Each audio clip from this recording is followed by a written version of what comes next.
This lesson explores learning outcome 1, listening and speaking, and addresses the assessment standard which requires learners to demonstrate critical awareness of language use in oral situations.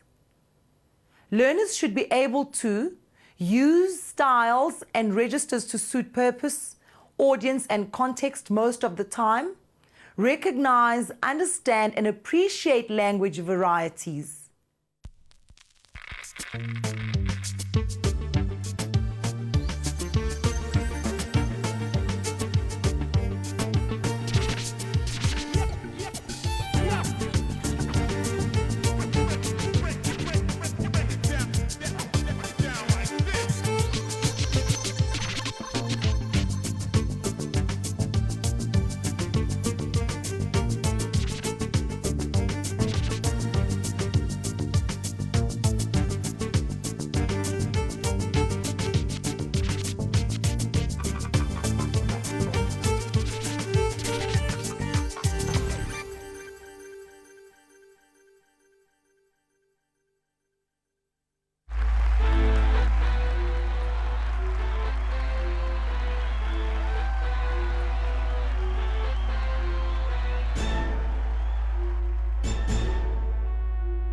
People laugh for a lot of reasons.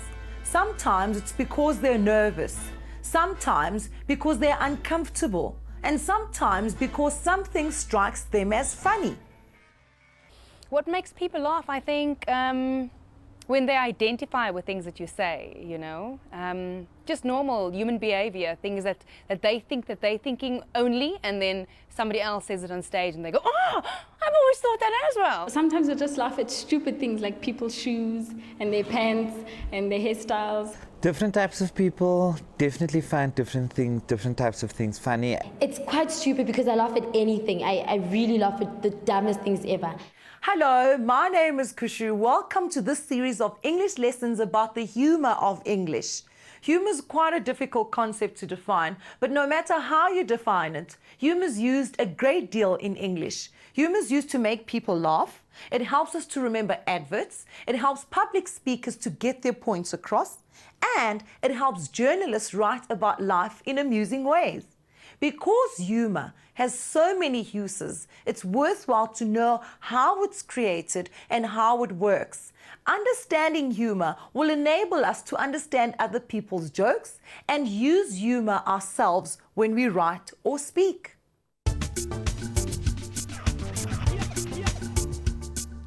By the end of this lesson, you should be able to identify the role of humour in society. List some factors that influence what people find humorous.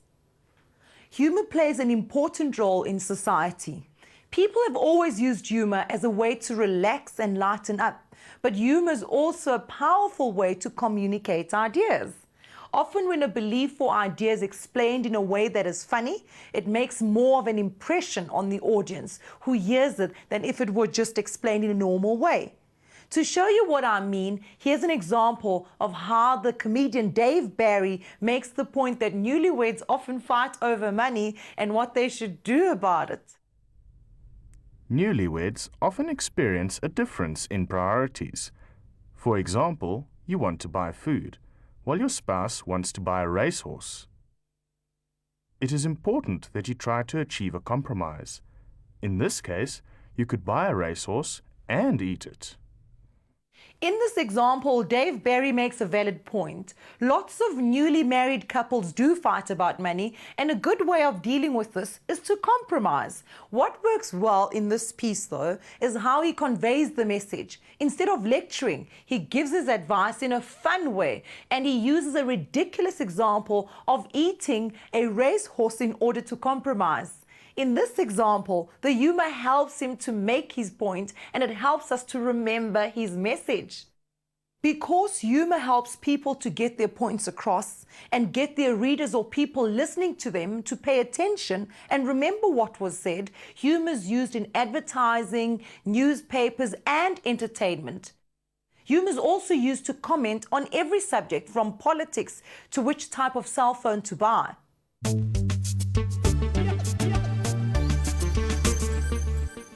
Since humour is so commonly used in the world around us, it's important to try to understand the way it works. Have you ever thought about how humour is created? To help answer this question, we spoke to a famous South African comedian, Mark Lottering. Mark comes from Cape Town, but he has performed all over South Africa and overseas.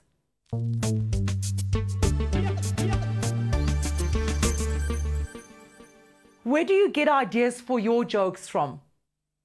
For me, I think it's looking at everyday situations.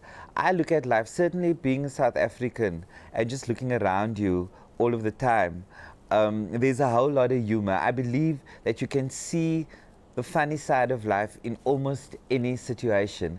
And it's just about people don't know how funny they really, really are. Describe your style of humor. I've always considered myself to be a storyteller, a funny storyteller. I love telling stories, and that generally is my style of comedy, to tell stories and take people on a journey. Let's think about what Mark had to say. He said he creates humor by telling funny stories about everyday situations. Here's a clip showing Mark telling one of his funny stories. And I'm sitting in front of the taxi man, and this common driver takes out just such a long screwdriver, and he shoves my knees apart, and I druk it so in, and he says, "Mommy, can you please change gears for me, man?" And there I was changing gears all the way down Belgravia Road. Ek dink, Merle Abrams, vandag is jy Sandra Bullock in Speed. In the clip we've just seen, Mark describes an everyday situation that many of us are familiar with.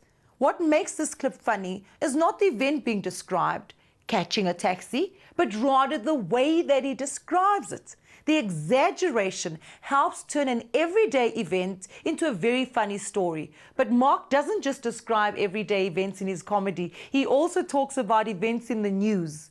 This is what he had to say about how he creates this type of humor. It's a big plus for me if you've read the daily papers before you come and watch my show, because there's always you always want to make some gag about a politician or something that's happened, something newsworthy. So for me, it's really great. I like jokes where you need some kind of brain power, a certain amount of brain cells to get you going. Like nice thinking, witty kinds of stuff. I go that way with my humor. So, another way that Mark creates humor is by poking fun at politicians or events in the news. What he does here is he makes us see the funny side of current events by showing us how ridiculous they are, or by helping us to see the funny side of something a politician has done. Mark Lottering makes many different types of jokes. If you went to watch one of his shows, you may laugh hysterically at some jokes, whilst the person sitting next to you may not think the same joke is funny at all. This is because no matter what a joke is about, humor is subjective. Do you remember what subjective means? When something is subjective, it is based on an individual's opinion and personal point of view. We say that humor is subjective because not everyone has the same idea of what is funny. Have a look at the following scene. Do you think it's funny?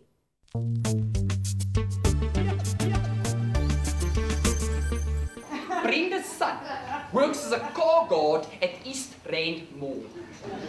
Last week, Saturday, he made 130 Rand. I said to Troy, I said to Quentin, I said to Herbert, go to East Rand Mall and find out about becoming a car guard. Make it a career day. Well, what did you think of that? Did you find the joke funny? What was humorous about the joke? Who might not find this joke funny? I thought it was very good. It was very humorous because the humor was satirical. It's something we all can relate to as South Africans, and it's really great. I'm not quite sure about the show because I don't think South Africans have reached that stage where we are ready to laugh at ourselves. And that's what the show is based on, laughing at ourselves, and I don't think we've reached that level yet. This is what we mean by humor being subjective. Each person will have his or her own idea of what is or isn't funny. Some people may find something very funny, whereas someone else may think a joke is silly or even offensive. We went to speak to a psychologist, Andy Deverell, about a type of humor that some people don't like. This is what she had to say. There are many different types of humor, and people have very different types of sense of humor. But we also need to be careful. When we talk about humor, we talk about what we think is funny, okay? Now, what's funny to me is not always funny to everybody else. There's a specific type of humor that we call sarcasm, which a lot of people don't find funny at all. Now, sarcasm is when you may make a nasty comment, which you find very funny, but it's often at somebody else's expense, which means you're putting somebody down and you're upsetting them in order to be funny. According to Andy, some people find sarcasm funny, but others don't. Some people will say anything to get a laugh, whereas others would rather save someone from having their feelings hurt by a mean comment. So in this case, the humor depends on our personal taste and personality. But these are not the only factors that determine whether or not people find things funny. Humor also often depends on understanding the references that are made and the context of the situation. In other words, you won't catch a joke if you don't know about the events or people that are being referred to. For example, have a look at this cartoon by Madam and Eve that shows the mealy lady. South Africans know about mealy ladies and would find this cartoon funny. But Americans and Europeans who have no knowledge of women selling mealies would not catch this joke. So far, we've seen that what people find funny depends on their personality, their personal taste, and whether or not they understand the references being made. Would you believe that people also react differently to jokes depending on where they're from? To understand this better, let's find out from our expert comedian Mark Lottering about the difference between telling jokes in different parts of the country.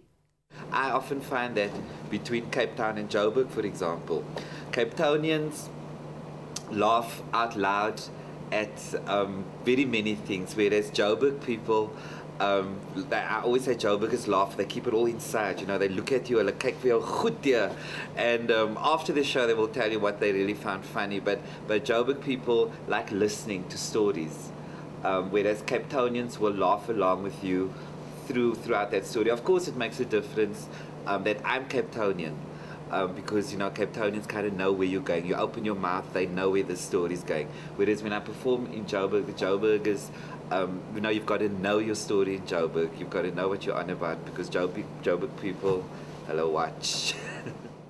So, where people come from can affect how they react to jokes. Or maybe, in this case, people from Cape Town react differently to Mark's jokes because they are from the same city as him, and they understand more of his references. Before we end this lesson, let's review the main things that we've covered today. Humor plays an important role in society. It helps people relax and have fun. It helps people to laugh at themselves. It helps speakers to convey information, and it helps to make messages memorable. But humor is not a simple concept, and we don't all laugh at the same things. In this lesson, we also learned that humor is subjective, and people's reactions to humor are influenced by a number of factors, including our personal taste and personalities, our understanding of the references used, our background, and where we're from. Here's your task for today.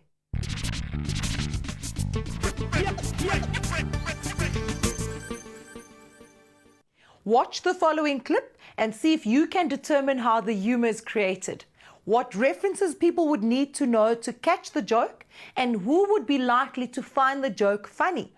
You know, this is what I can't take about some of the customers. I mean, look at this one. Standing here in front of my toe with her floral dress and her red dookie trying to give me attitude. But I don't give them drat. You can somehow see this is one of those uppity colors. No? Look at the stuff in her basket. Salmon. The normal colors around here must just buy a snook. But I don't give them drat. You can somehow see this is one of those colors that keep them what they're not. This is one of those fairways colors. Here are the questions again. How was the humour created? What references do people need to know to catch the joke? Who would be likely to find the joke funny? Thank you for joining me. From me, Kushu, it's goodbye.